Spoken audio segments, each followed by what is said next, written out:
I run a badger vaccination scheme run entirely by volunteers in Devon called TB Vac. Thank you, badgeristas, you're lovely.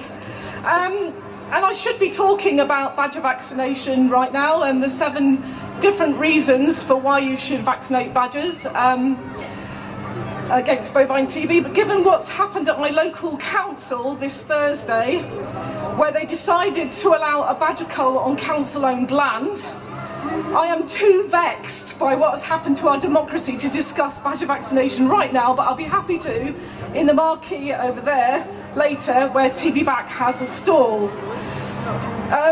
The vote in Devon was 3/5 in favour of a badger cull, and that's bearing in mind that we handed in a petition of over 6,000 signatures last month, which they completely ignored. And the first part of that petition, because there was 3 petitions handed in, the first one was set up by the council and was designed to fail. Now, 3/5 were in favour of a badger cull, and half of those councillors voting declared an interest in that they were members of the NFU or the Countryside Alliance. But nevertheless, they were allowed to vote. Whereas farmers have to declare an interest and they are not allowed to vote on countryside issues.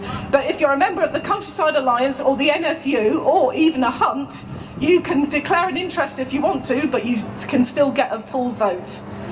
I asked if the councillors who were members of hunts could also declare an interest. I asked that to the chairman and he didn't bother to reply. This government has failed rural communities and undermined democracy both locally and nationally. In the mid-1800s, wealthy landowners and aristocracy could control the votes of their tenant farmers by threatening to evict them if they didn't vote the way they wanted to. And they could tell that because back then you had open votes. Effectively, what they did is they gained power through the back door, circumventing the democratic process. They butchered 60,000 peaceful men and women who gathered at Peterloo Fields near Manchester, who were campaigning for universal suffrage and electoral reform, and they sent hired thugs on horseback, oh, doesn't that sound familiar, to hack men and women down and children, and it became known as the Peterloo Massacre. They expelled the Chartists that followed on from that early suffrage movement, and they deported them to Australia as traitors to the state for daring to demand better democracy and an end to such things as safe seats and open votes, as it happens. Now, some 150 years later, the same feudal attitude towards democracy is happening again. If it ever truly went away, that is. And it's most clear in the countryside and in rural politics. In 2013, we saw the NFU and Countryside Alliance controlling farmers in the badger cull zones, and they did that by threatening those farmers who would not take part in a badger cull with having their feed supplies terminated or their milk quotas cut. Now, or physical violence as well, actually, that too. Now, if any of those things happen to you and you're a farmer, that's curtains for your business.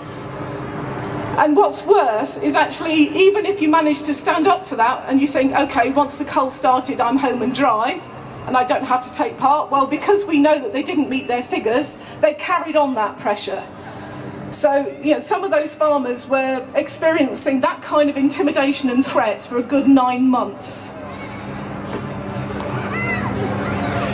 The NFU and Countryside Alliance are not political parties, and we didn't vote for them. The people of the Forest of Dean decided they didn't want a badger cull, and the Forest of Dean District Council listened to their constituents and banned a badger cull on council-owned land.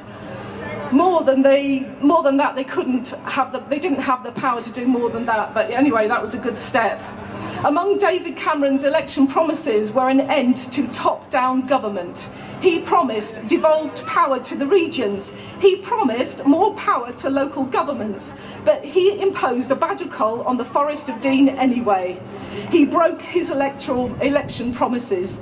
There are large shooting estates at the centre of both the 2013 badger cull zones, and it is those large landowners who set the terms as to where the badger cull would take place, pressurising neighbours to take part, and it was not based on areas with high bovine TB. This government have broken their promises. Not only are they not the greenest government ever, but they have placed an environmental psychopath in the role of Environment Minister.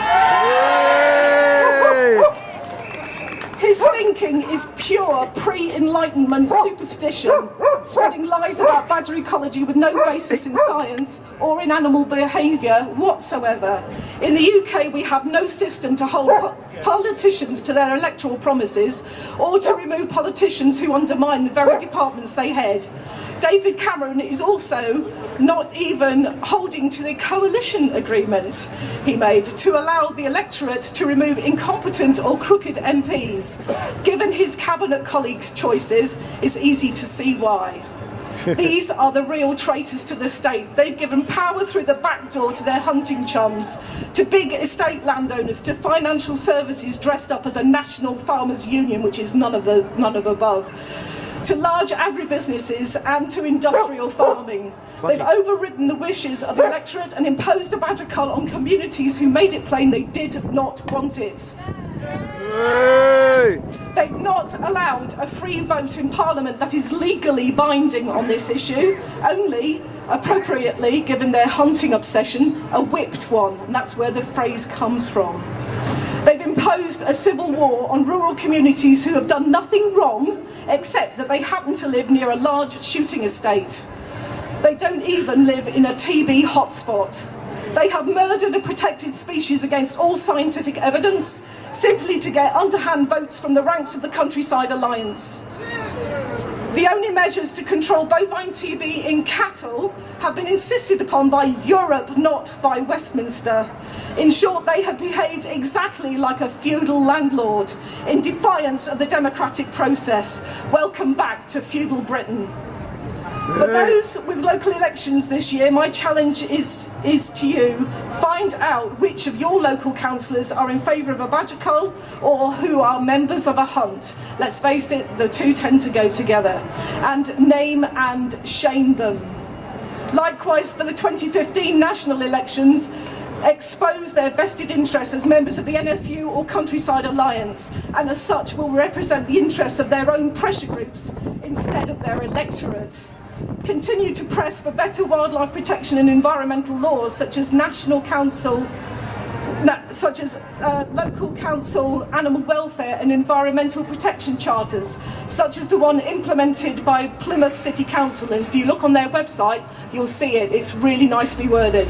And it actually prevents anyone in Plymouth from killing badgers, among other things. And if Venezuela and Tunisia can outlaw ecocide, why on this lovely earth can't we? And finally, on the grounds of the corruption of our democratic system, we need to demand the divorce of the NFU from the corridors of Westminster. So that the next government of whatever political colour cannot continue this abuse of power and the bastardising of our democracy. Thank you. Well said.